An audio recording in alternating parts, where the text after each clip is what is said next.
and welcome to Buffy and the Art of Story Season 4. If you love Buffy the Vampire Slayer and you love creating stories or just taking them apart to see how they work, you're in the right place. Today we are talking about Season 4, Episode 5, Beer Bad, where Buffy, still getting over Parker, drinks way too much beer, and it has very unexpected consequences. I am Lisa M. Lilly, novelist and founder of writingasasecondcareer.com.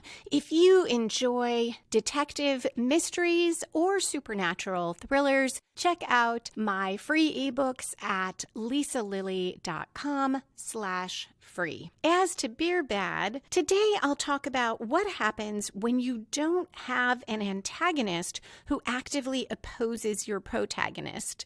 Two metaphors that don't quite land and send the theme of the episode astray.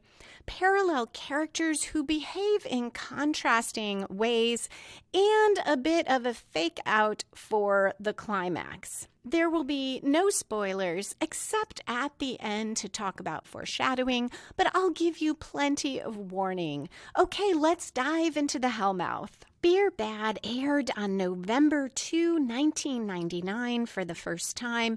It was written by Tracy Forbes and directed by David Solomon. We start with an opening conflict that in itself is a bit of a fake out. Our opening conflict is there to draw the reader or viewer into the story, and sometimes it relates to the main plot, sometimes to a subplot, and sometimes it is completely separate. Here it relates to the main emotional conflict of the episode, which I think is a subplot, although, again, as with some other episodes this season, it is hard to say whether the supernatural plot or the emotional plot is the main plot. Buffy is fighting a vampire outside at night. Parker is there. Remember Parker? How could you forget him? He says, "Buffy," and Buffy sees him and says, "Parker, stay down." She keeps fighting. There's some great acrobatics. She saves Parker, and she is amazing. The music in the background is more techno-pop than usual. It's a booming, faster beat, but otherwise this scene seems fairly real. And Parker thanks her afterwards and apologizes and asks if she could forgive him for how he treated her. And we switch to class. Buffy is watching Parker whisper to another girl, so she has been daydreaming as Professor Walsh lectures, talking about the id and how it wants what it wants and it wants it now. She goes on about the pleasure principle, that whatever social skills we've learned, however much we've evolved, the pleasure principle is at work in all of us. And we switch to another daydream. Buffy is once again fighting, being even more amazing. Now when Parker apologizes, he also has ice cream in one hand and flowers in the other. And we cut to the credits. So I'll talk a bit about, or more than a bit, about theme and metaphor in this episode. And we have Professor Walsh articulating one of the themes about the id and the pleasure principle. At 3 minutes 37 seconds in, we return after credits. Buffy and Willow are studying at a table outside. Xander joins them and he says, "Rough day," and flicks a lighter on and holds it toward Buffy. She ignores him and he says, "Come on, Buff, be a lonely drunk." He tries again and Buffy says, "Stop flicking at me." Xander tells them he's finally part of their college life. He's the new bartender at the nearby pub. He has his lighter, his rag, and his empathy face. Willow comments that he's too young, but Xander has gotten a fake ID. Willow is a lot of fun here, she says, after looking at mustached Xander in the photo. "I don't believe this is entirely on the up and up." Xander says, "What gives it away?" And Willow responds, "Looking at it." Buffy points out that Xander will also need to know things like how to make drinks. And Xander says he's seen Cocktail, which is the Tom Cruise movie, and he can do the hippie hippie shake. We are now getting to about 10% through the episode at 4 minutes 37 seconds, Buffy tells Xander that even if she had a pretend cigarette, she can't tell him her pretend problems because real ones are taking up all her headspace. Normally around here, in any story, not just Buffy, we see the inciting incident, or what I think of as the story spark, that gets the main plot rolling. It is a little difficult to pick out here, which in the run of Buffy is pretty unusual. Normally, we see a pretty strong story spark. Here, I am not seeing it. Xander sits down to listen to Buffy. He flicks the lighter again, holds it out again, and says, "Rough day, do you want to talk about it?" But he's still doing that kind of over-exaggerated fake voice. Buffy says she needs to go to class. Xander asks Willow and Buffy if they'll come to the pub tonight, but Willow has a date with Oz at the Bronze. So this I see as the inciting incident, because Buffy coming to the pub is why she sees Parker there and ends up drinking beer that night, which sets off the story in the sense of that's how Buffy becomes involved with it. So it is here, it's just a bit later than 10%, and it is kind of subtle. You have to really parse it out here because Buffy doesn't agree right here to go to the pub. In fact, she doesn't answer at all. As the three of them walk, she starts talking again about Parker, and maybe he's just having trouble dealing, and she asks, don't some guys keep the girls they really, really like in a sort of bubble?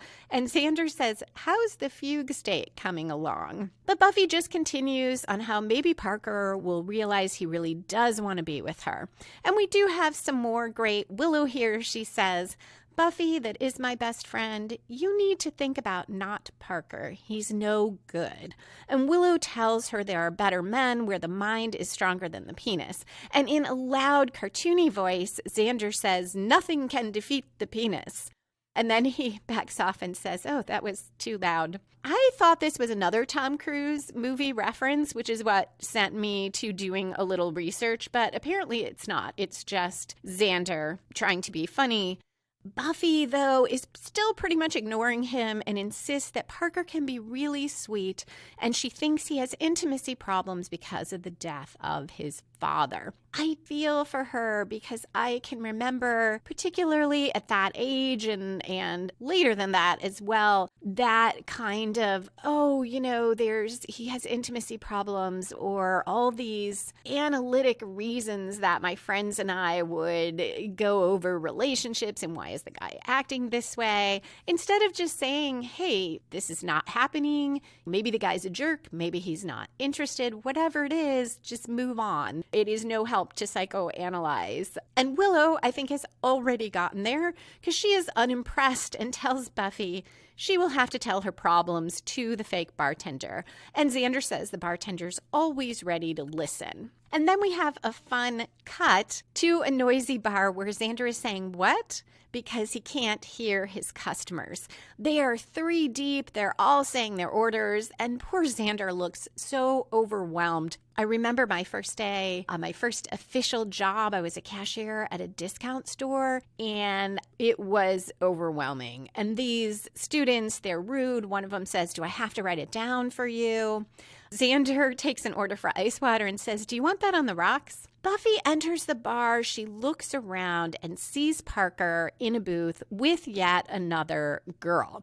She's still watching him as she moves sideways toward the bar and runs right into Riley, spilling part of his beer. Buffy apologizes. They both joke around a bit about him taking up a lot of space because Riley is quite tall. He asks if she's looking for someone, and she says she just saw Parker over there. Riley comments on Parker being with a new conquest and continues, you know, that boy should have his attention span checked. And Buffy says he's kind of a girl chaser, huh? And Riley responds, sets them up and knocks them down. I guess maybe I'm old-fashioned, but my father always said, if you want to be a gentleman, you... And he takes a breath and he sees Buffy looking away and finishes, don't even care what my father says. Buffy looks back at him and apologizes and asks what he was saying. And Riley is really nice about it. He tells her, oh, forget it. I've got some people waiting for me, and I'll see you later. I like Riley here because he notices when he has lost Buffy. And instead of continuing on with what he was saying, he realizes this is not a conversation that interests her, and he goes on and lets her go about her way. Buffy looks back at Parker again, and at 8 minutes, 6 seconds in, now he's kissing the girl. We cut to Xander clearing away empty pitchers. He sees two girls or young women talking. He holds out his lighter and says, "Rough day?" The blonde Paula turns around and tells him, no, it's been a great day. And they just accepted a new pledge. And she's excited because the new sorority pins arrived and she designed them herself. I like her. She's friendly with Xander and very relaxed, and she appreciates it when he is impressed by her design skills. But then this frat guy comes up and tells her she should let Xander get back to work. Xander says he's due for a break, but the guy is a total jerk and sarcastically says something like, oh, sounds like they were having a meaningful conversation. He wants to know what it was, and he says possibly debating the geopolitical ramifications of bioengineering. Paula lightly smacks him on the arm, telling him not to be a jerk. The frat boy asks if Xander has a take on that, the geopolitical thing. Xander responds, I've got beer, at 9.12 minutes in. The guy says he'll take a pitcher of Black Frost, but he just can't let it go. So he continues babbling on, using all this jargon about they should do an experiment. Given the socioeconomic status of Xander and Paula, he perceives an attraction-rejection dyad. Xander looks puzzled, and the guy clarifies. You see, we are the future of this country, and you keep the bowl of peanuts full. At this point, in retaliation, Xander wants to see an ID, but the owner walks by behind him and says, just give him a beer. Xander slams the beer steins on the bar and walks away. But he sees Buffy looking sad and says, Buffy, rough day? Want to tell me about it? And this time, it is not a joke, it's not overdone, it is genuine. This is a good example of the use of a 3-beat, a line that is said 3 different times in 3 different ways, and the last time turns it on its head so that it is very different. And here it is Xander practicing his line, trying it for real, at the sorority girl at the bar, and then genuinely asking how Buffy is and if she needs to talk. Buffy tells him it turns out that Parker's problem with intimacy is he can't get enough of it. And I like that this finally hits Buffy and she stops trying to analyze her way out of it or think that he is something different than what he is. But she goes on to blame herself, saying she knew what he was. In another minute, she'll call herself a slut and an idiot. Probably also common for a lot of people when something doesn't work out or we feel we've been deceived to blame ourselves. And she goes on to say, if he were tied and gagged and left in a cave that vampires frequent, it wouldn't really be like her killing him, would it? Xander, when she calls herself an idiot, tells her not to be so hard on herself. His boss, though, yells at him to get back to work, so he can't keep talking. Buffy tells him it's okay, this has helped, though that's doubtful from her expression. But when she turns away from the bar to leave, she bumps into another guy, also spilling some of his beer, and she apologizes and says she seems to be bumping into people today. He says he can't imagine anybody minding. When it comes out that she's about to leave, he tells her to stay, joking, we have a very strict policy against you leaving. And he is light and he's joking, and it feels like just what Buffy needs right now, even though the jerky fraternity guy who was plaguing Xander joins him, but he is nice to Buffy, and two other guys join them as well, and they say she's beautiful and she should be covered in men and not be sad. And somehow the way they play it and act it, it doesn't feel creepy. It doesn't even really feel like they're hitting on her. It feels like for Buffy, she enjoys this for the moment. It makes her feel better to have these guys wanting her to hang out with them. And she sees Parker leave with a girl, and she takes the beer one of them offers her. We are nearly 12 minutes through, and it's a little more than 1/4 through the episode. I see this as what I think of as the 1/4 twist, because in novels in particular, it almost always comes a quarter of the way through, a first major plot turn that comes from outside the protagonist, spins the story in a new direction, and raises the stakes. And we have all of that here because this is completely outside Buffy. She doesn't know these guys, and certainly the effect the beer will have comes from outside her. That is what takes it in a new direction, and it takes the emotional plot in a new direction because Buffy is starting to get over Parker. And it takes the supernatural plot and spins it, though we don't know that as viewers yet. We don't know there's anything with the beer. And it raises the stakes because now there will be danger from these guys eventually. To this point, on this watch, I enjoyed the episode much more than I expected to. And it's a bit of the flip of some other episodes where I think I will like them more and don't. Now, that could be because of low expectations, but I do think the first half, at least, is pretty well structured. And if you just watch it for the emotional journey Buffy goes on, I really like it. There are also some very interesting character things that I will get to. For now, we switch to the bronze. Oz joins Willow at a table, and he says, "Hey, you got a table." And Willow says, "I had to kill a man." And Oz says, "Well, it's a really good table." She tells him she copied notes for him for psych class since he missed it. The music starts playing, and Oz looks down and says he feels, and then he cuts off and says it's nothing. They turn their attention to the stage where a young woman, we'll find out his name, Veruca, is singing. And if you remember, there was this young woman that passed Oz on campus. They crossed paths and both looked back at each other as if not quite they recognized each other, but that there was something that drew them to each other. And this is that young woman. Oz, seeing her on stage, is riveted. Willow notices. She offers to go back to his place and make him some soup if he's not feeling well.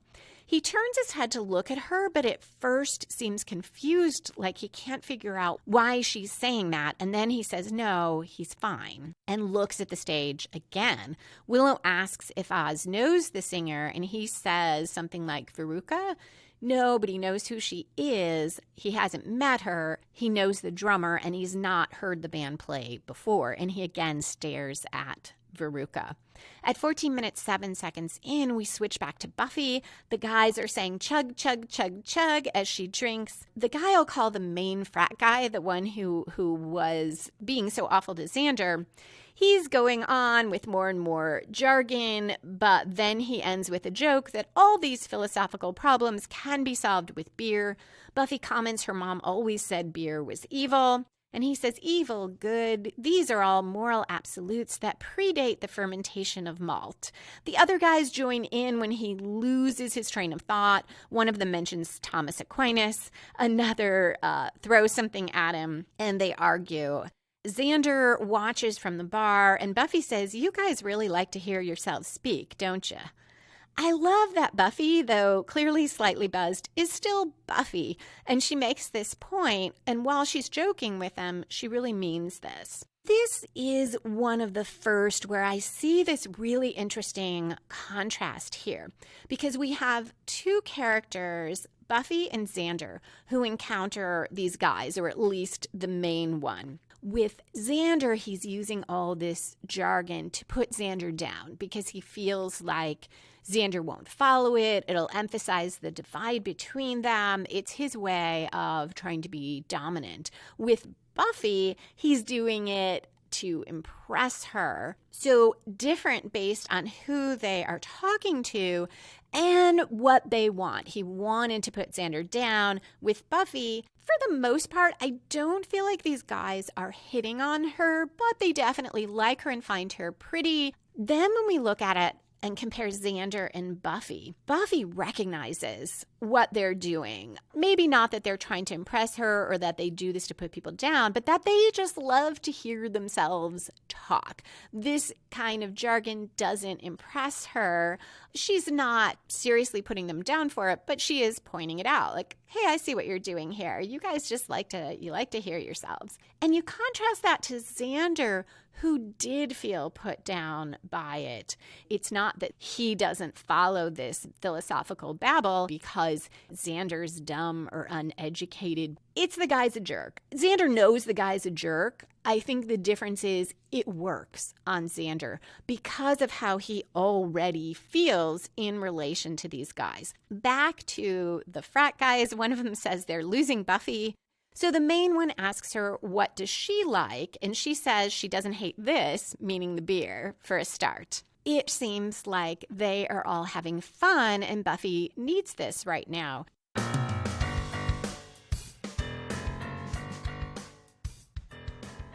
If you are enjoying the podcast and would like to see it continue, please leave a review wherever you listen or tell a friend about the show or post on social media.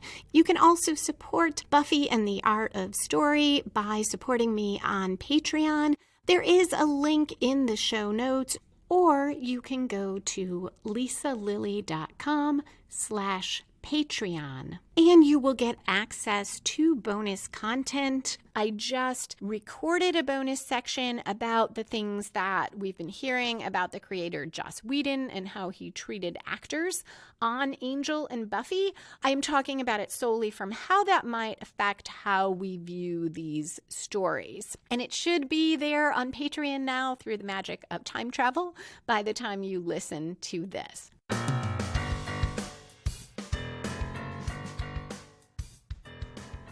We now switch to daytime again. Willow is making fun to herself of Veruca and Oz's conversation the night before when Veruca called Willow a groupie. Willow does this as she walks into the dorm room and asks Buffy if she's ever heard of this Veruca chick. Here is another interesting character comparison because earlier we had the frat guys treating Xander differently, the lead frat guy, mainly because Xander was talking to either the guy's girlfriend or someone he thought should be his girlfriend. So he saw Xander as a rival and had to put him down. And here we get through Willow a feeling of that same thing happening, that maybe Veruca, referring to her as a groupie, was doing the same thing. So we have that Willow-Veruca rivalry. And we don't usually see a ton of that in Buffy. So I find it interesting here. If you see it all the time, I'm not a fan of stories that put in particular girls or women in competition with one another for the attention of a romantic partner. I feel like we have so many stories about girls and women being rivals, and it's all about usually getting the guy rather than exploring other kinds of relationships. But since we don't do it all the time in Buffy, I do sort of enjoy seeing it here. Buffy, though, is not really listening to Willow. She's sitting on the floor in her pajamas, staring at people on the TV who are singing, and she says something about TV being a good thing, bright colors, tiny little people, and Willow asks her what she has done with Buffy. Buffy says she's suffering the after effects of a bad night of badness. Willow thinks she means she was with Parker again, and Buffy says no, with 4 really smart guys. Because Buffy's not very clear, she and Willow have a short misunderstanding where Willow thinks it's group sex. Buffy laughs and calls her something like gutter face and tells her no, just a lot of beer. Before they go to class, Willow has to remind Buffy to get dressed first. At class, Professor Walsh says they're moving on to personality types and disorders, and she says something like, those of you who have done the reading Buffy waves her hand and says Willow did the reading. Professor Walsh says that's fine and continues. Later in class, Buffy sees a girl eating a sandwich, and Buffy grabs it from her and starts eating it herself. Interesting sandwich theme here. In the end of Living Conditions, Willow did that, and Buffy was quite upset. At 18 minutes in, the scene switches to a bunch of test tubes with different colored liquids bubbling in them. We see them drip into a barrel labeled Black Frost, which was the name of the beer that everyone was drinking. And the scene cuts to Buffy watching as beer is poured from a pitcher into her glass.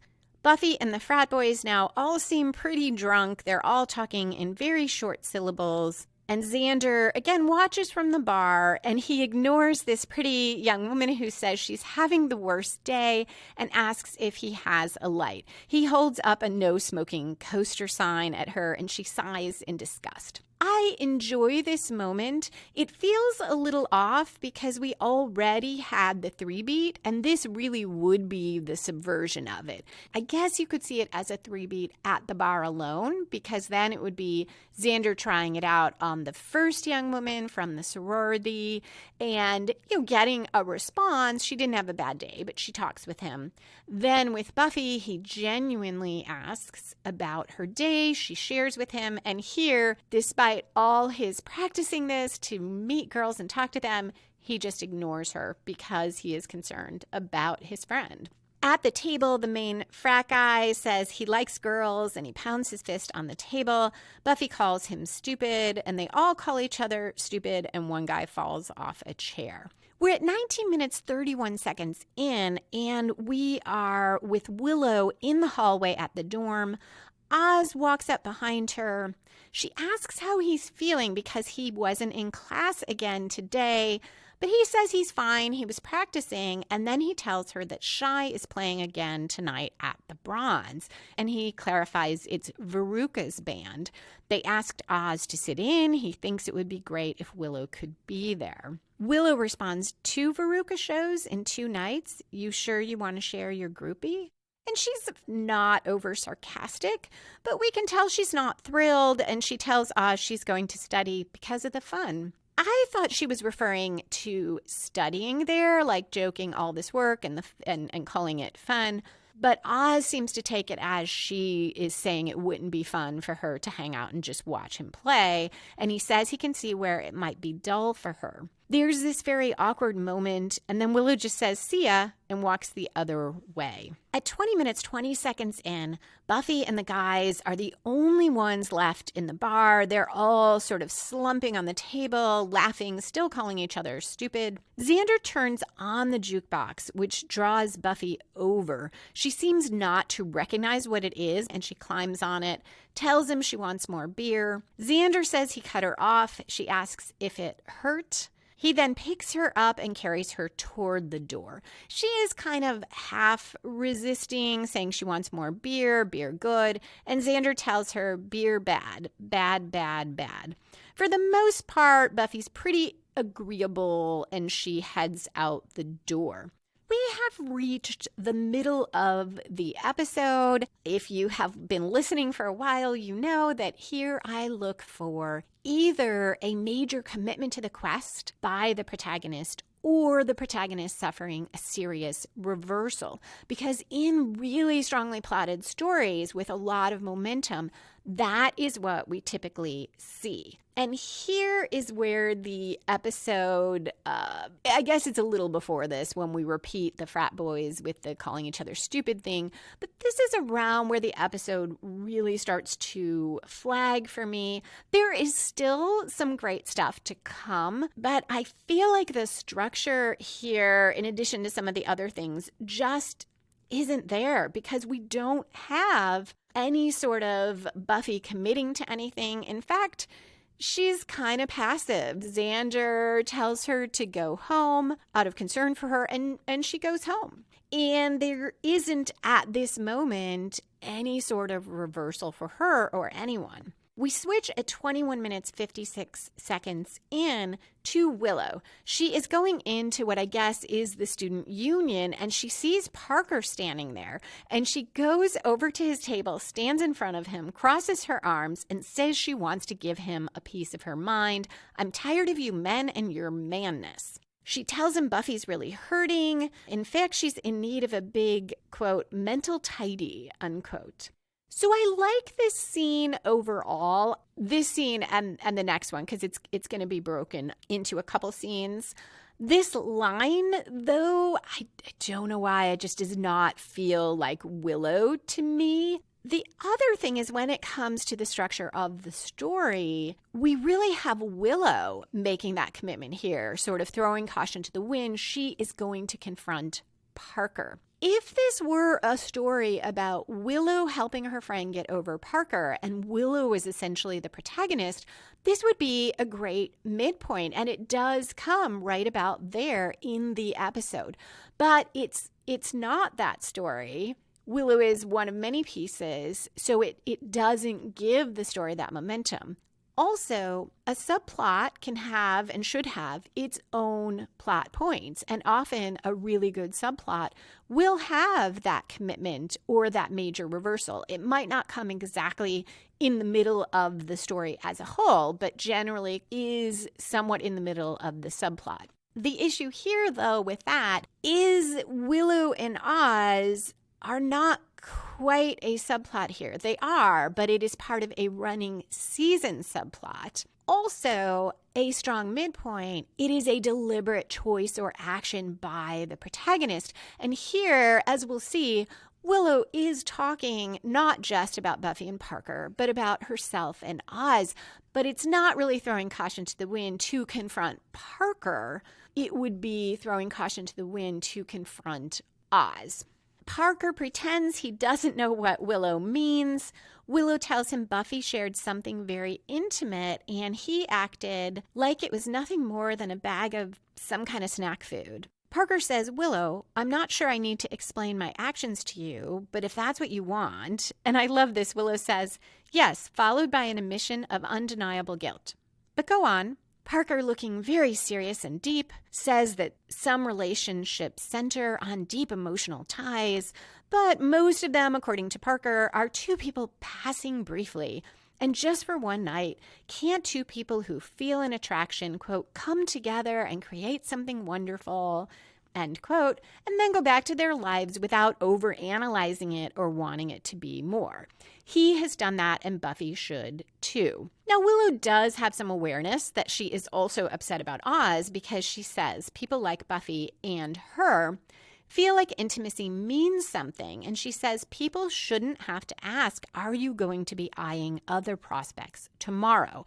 Parker responds, people shouldn't have to preface casual sex with, just so you know, I'll never grow any older with you. He argues it takes the fire out of it.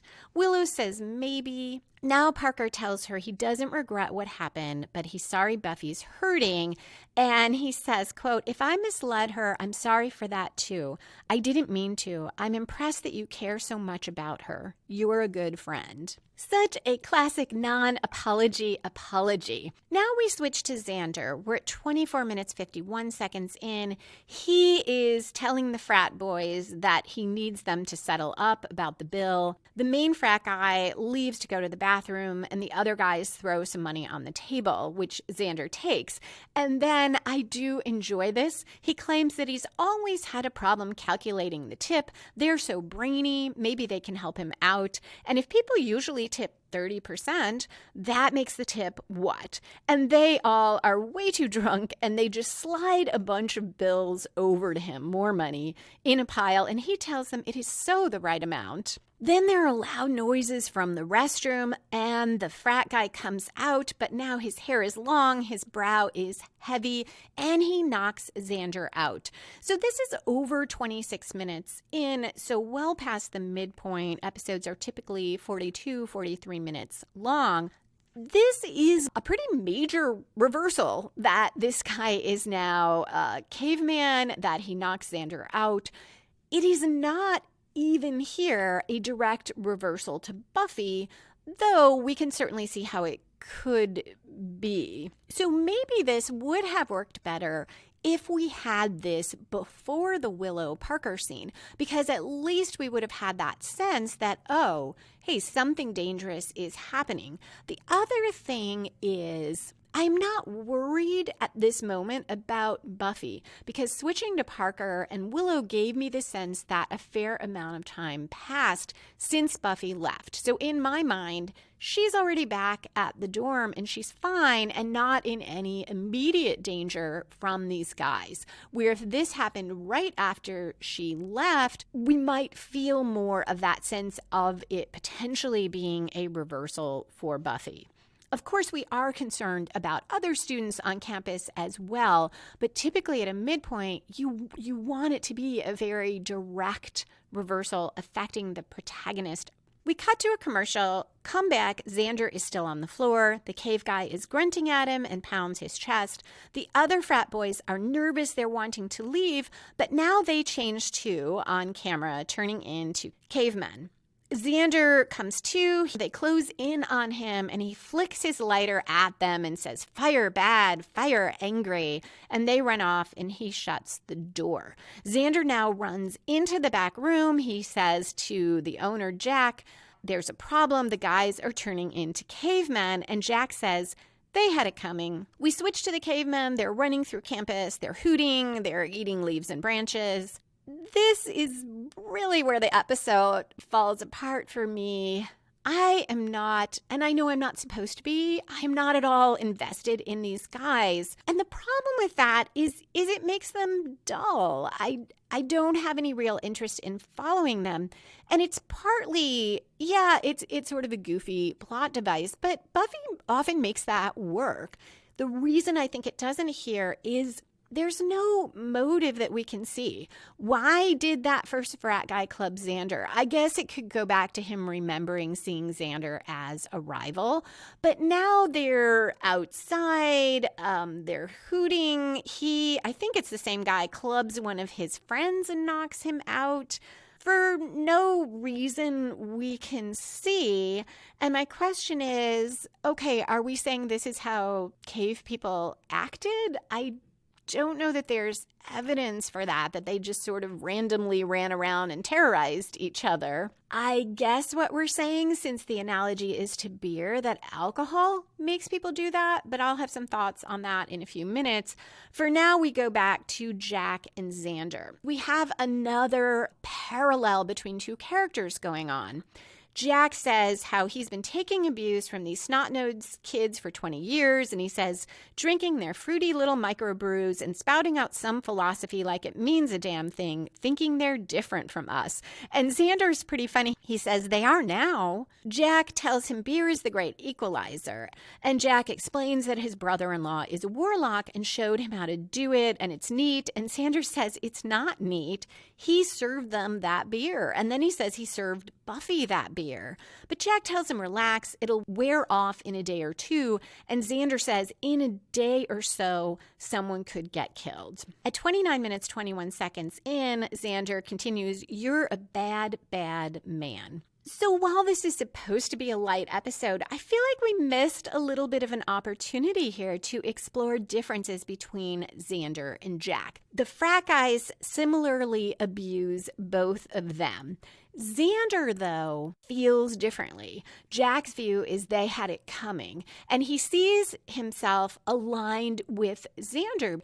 Jack he more clearly sees that these guys spouting all their jargon, it doesn't mean anything. He's also been putting up with it for 20 years. So those are a couple differences between them, but there's a lot about socioeconomics here in the dialogue, and they probably have that similar background.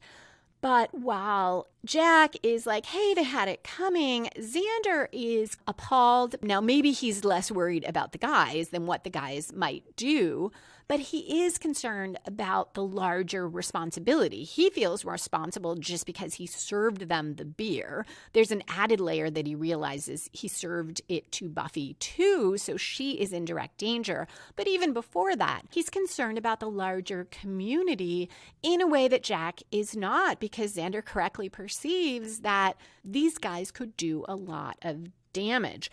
And that is where the metaphor to alcohol consumption works the best for me, because excess drinking in a day or two can do a lot of damage.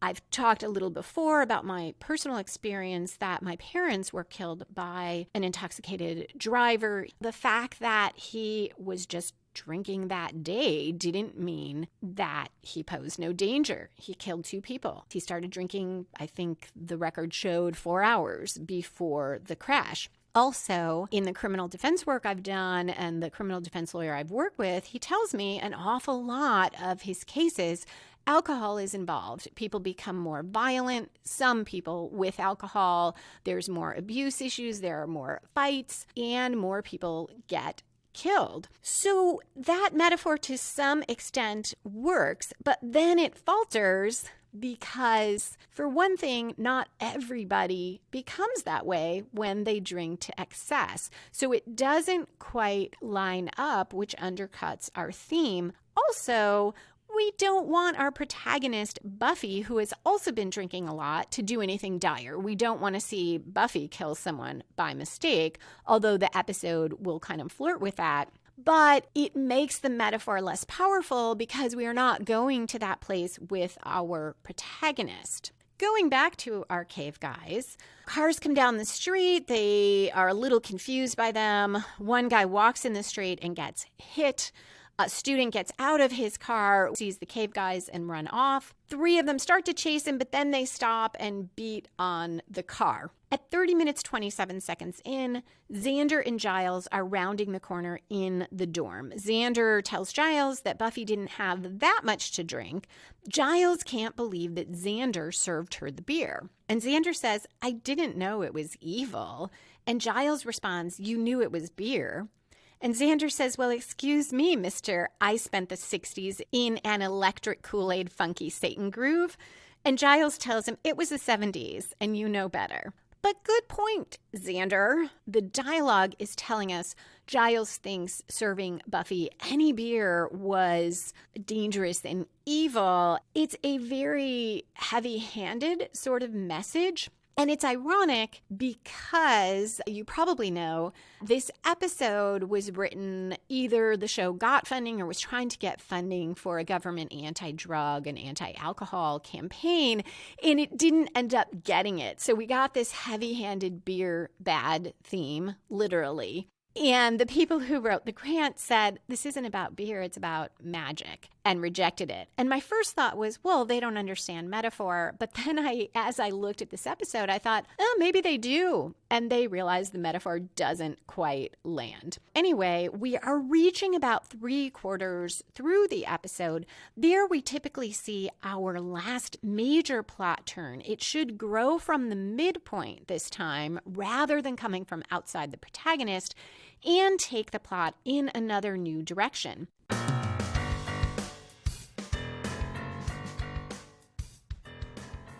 If you are finding this podcast helpful and you want to learn more about story structure or are looking for information about writing or publishing, you can check out the articles on writingasasecondcareer.com. You can also find free story structure worksheets there or through the link in the show notes.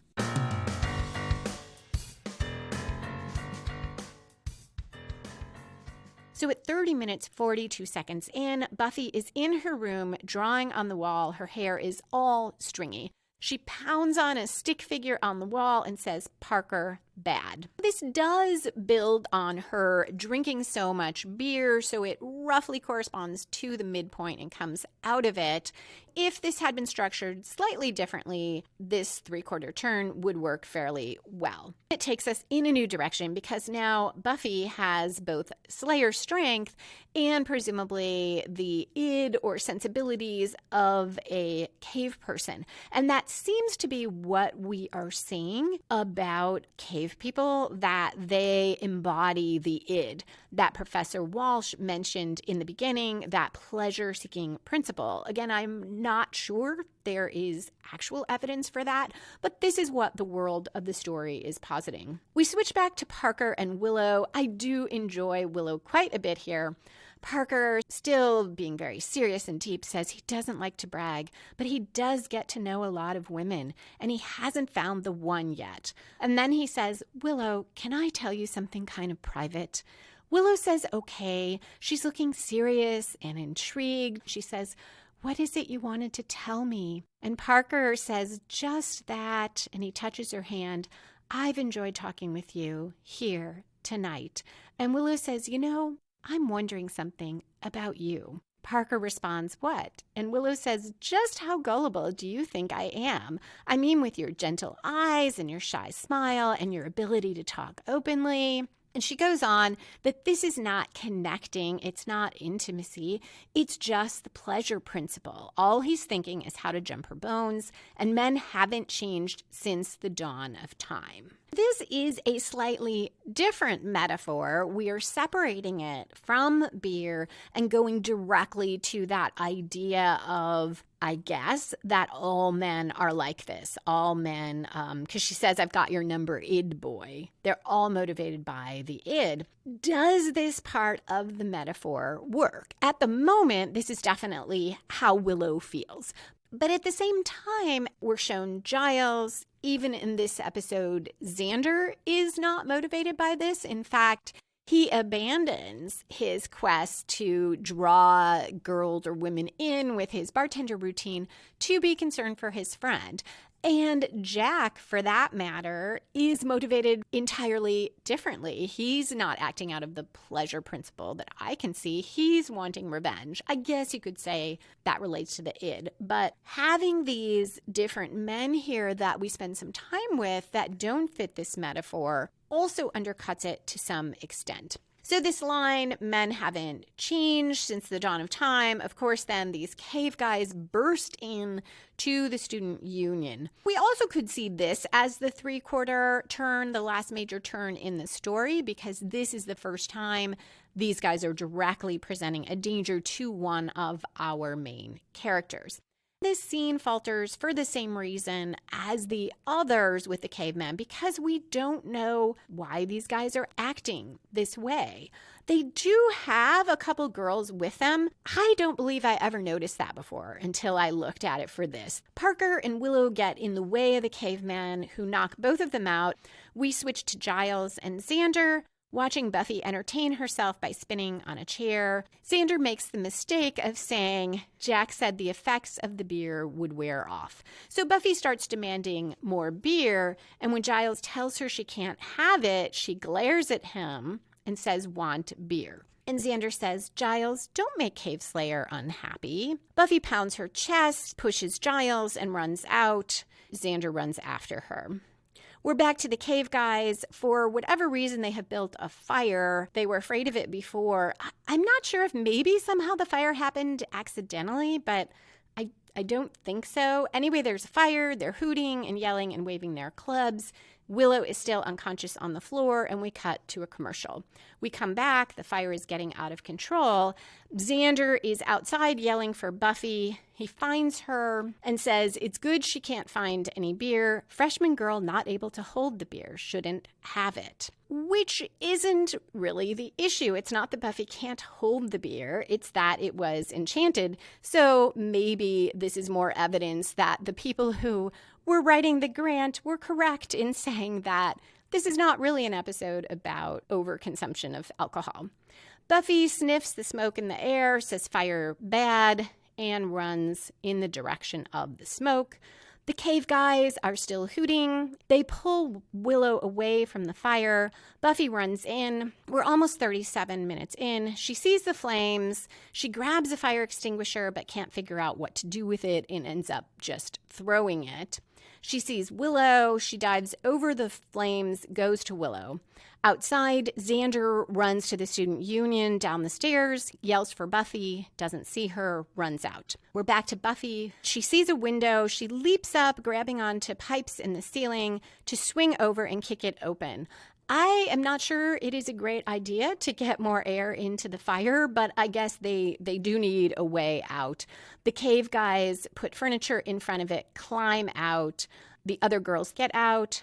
Buffy takes Willow, who is starting to come to, over her shoulder and starts climbing up. And from the other side, outside, Xander pulls Willow through the window, and the cave guys are there as well, and he tells them to stay. So now we are reaching what should be the climax. That is where our opposing forces have their final clash and resolve the conflict. Buffy is still inside. She sees Parker coughing. There are flames everywhere. The climax is supposed to be the antagonist and protagonist facing off. But who or what is the antagonist here? The antagonist has one job: to actively oppose the protagonist. In an emotional sense, has Parker done that here? I mean, he definitely hasn't when it comes to the beer plot because he's totally outside it. On an emotional level, he hasn't really been actively opposing Buffy. He's been just going about his life. Yes, he's reckless and careless about her feelings and that of any other young woman who becomes interested in him. But until Willow points it out, it's questionable if he even notices how hurt Buffy is. At least nothing in the text suggests it. And I suppose his indifference could make him an antagonist, but at best, he's a very weak antagonist. Maybe the antagonist on an emotional level is Buffy herself, that she has been blaming herself. She is just not seeing the reality about Parker. She is clinging to these ideas about him and maybe having it work out. She's having these daydreams, and then she blames herself. And now finally she reaches a point where she recognizes what's going on and is ready to get over him. So for the emotional subplot or through line, I think it is Buffy versus Buffy. But that doesn't help our main plot about the caveman. So what about Jack? He is the one who enchanted the beer. But he isn't actively opposing Buffy. He set this in motion, and he too is indifferent. He just isn't that worried about it. The cave guys don't oppose Buffy directly at all. At first, they helped her. She was starting to get over Parker. They are in opposition to her in that they hurt Willow, but it's unclear why they did it. And the other problem is they also are victims here. Yeah, they chose to drink a lot of beer, but they didn't know it was going to turn them into cavemen. I guess maybe that could be the analogy. I certainly feel people are responsible if they drink to excess and behave recklessly. Obviously, I have personal reasons to be very clear that you are responsible for what you do. If you drive drunk, you are responsible. If you kill someone, if you hurt someone, you are responsible for everything you do. In terms of fictional characters, though, and this story, there is no way they could have foreseen that this was the result. All of us in our culture know that drinking impairs our motor skills. We know what it does when you drive drunk.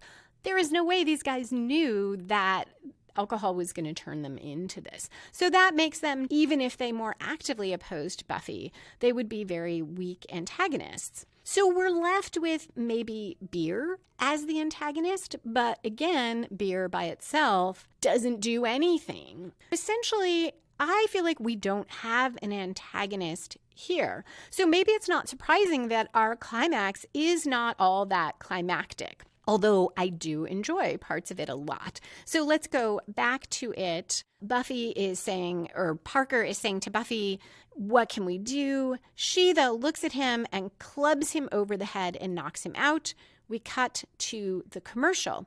And that basically is our climax. I do really enjoy seeing her do that. But we come back at 40 minutes, 10 seconds in. He's lying there on the floor. She takes his arm, but we don't see what she's going to do. So we just need to fill in the blanks and presume that in the next scene, when we switch to outside, that she got Parker out, but we don't see it happen. We just go to the following action. So in a way, that feels like a fake out as a climax, because at first we think she might have killed him. So it's interesting that our opening conflict was a fake out in a way with the daydream, and in a sense, this one is as well. But it leaves me feeling that there isn't exactly a climax, because now Buffy and Willow are outside sitting on the ground. We don't see Parker. Buffy says, Buffy tired. Xander asks what they learned about beer, and Buffy says, foamy. And Xander says, good, just so long as that's clear. He also says the cave guys are locked in a car, and that will give them time to ponder the geopolitical ramifications of being mean to me, which I really enjoy. Buffy goes to the SUV where the guys are locked in. They hoot. She puts her hand on the window. The main frat guy puts his hand on the window from the inside. Giles asks Xander, whose van is that? And Xander says, I don't know. It wasn't locked. Parker approaches Buffy and he says, I don't know how to say this. I'm sorry for how I treated you before, and I'm sorry. You were great tonight, really. I may not deserve this, but do you think you could forgive me? Buffy looks at him, then clubs him again and knocks him out. With what we know now about concussions, this is not as funny, but at the time there was a lot less awareness of that, and there is definitely some emotional catharsis there. Buffy turns back to the cave guys in the van, and Xander pulls her away, and that is the end of the episode. It has been pretty fun to break down this episode, though I rarely really enjoy re-watching it.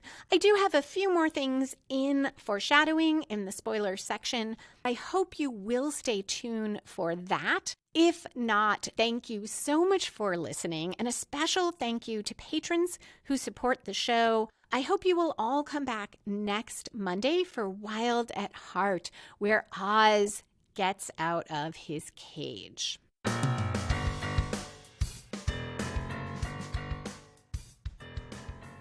And we are back for spoilers and foreshadowing. In This Year's Girl and Who Are You, the two faith body switching episodes, we see a somewhat similar use of that idea of practicing a line and then saying it in a genuine way, which we saw with Xander. Practicing more than once his rough day, want to tell me about it, and then he says it for real. And we'll see Faith in Buffy's body trying out all these ways to say, you shouldn't do that because it's wrong, and then saying it to Spike in a totally different context, but then at the end, saying it and really meaning it and having it be genuine. So I thought that was interesting that we see that technique again. The most obvious foreshadowing here is the Willow-Oz-Veruca triangle. And I had not realized how much there was in this episode that leads us there, that Willow is already picking up on how Oz feels about Veruca, feeling uncomfortable about this difference between herself and Veruca.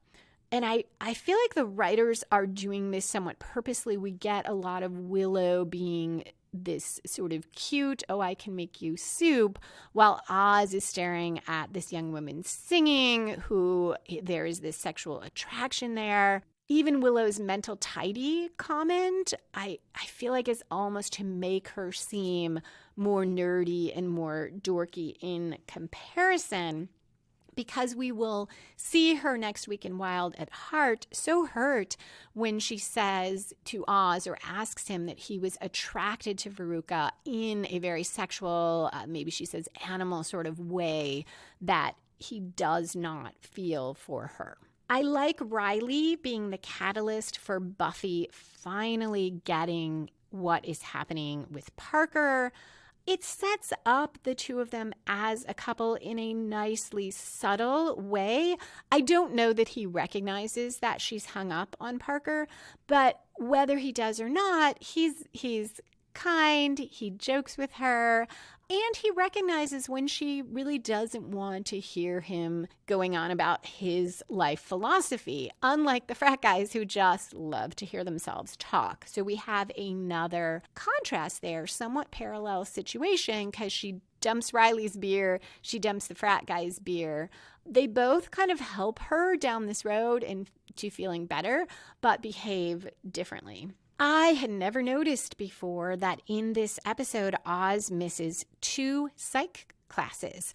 This underpins why in a later episode, Will be so distraught that Professor Walsh has already taken Oz off the student roster for the class when he leaves campus, and Willow is thinking, no, he's going to come back, and Professor Walsh is really rude about it.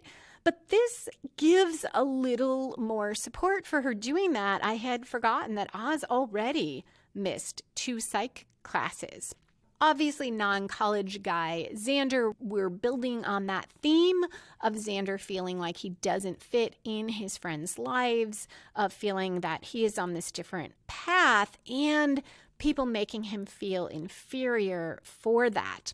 The difficulty I have with this through line for the season is it still feels like when we get to the end of the season, it feels like false conflict to me, because while we see these frat guys being this way, we have not seen Xander's friends treating him like that. I'm going to be really interested to see if that feels more justified now that I am looking so closely at all of this. So that is it at last for Beer Bad. Thank you so much for listening. Next Monday, we have Wild at Heart. You can listen to back episodes of Buffy and the Art of Story at lisalilly.com. Music for this episode was written and performed by Robert Newcastle. Buffy and the Art of Story is a production of Spiny Woman, LLC, copyright 2021. All rights reserved.